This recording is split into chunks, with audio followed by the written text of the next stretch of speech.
Hi, today I want to show you about a cool resource called Edpuzzle. Edpuzzle is a great tool that you can use to share educational videos. So I'm going to take you through a little tutorial of what it looks like, how it works, and you could use it for your next virtual day or any assignment that you need to prove some state hours.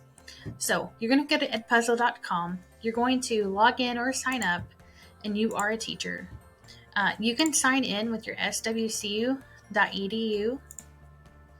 account, and it will allow you to access a lot of videos.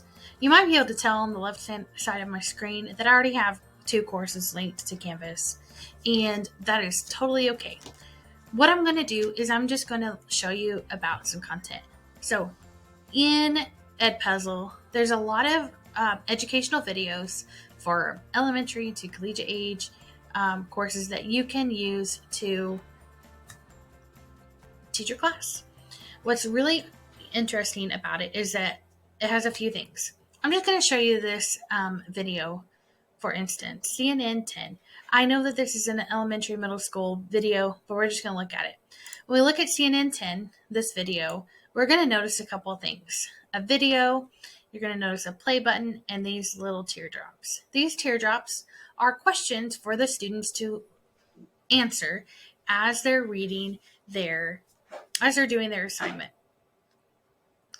Students will have to play this video, and when they get to a teardrop, they're going to need to answer a question before they can move forward. And as they are working on this assignment, so the students will not be able to continue the video until they've answered this question. They can rewatch, but they have to answer the question. The teacher gets to set these assignments as they see fit.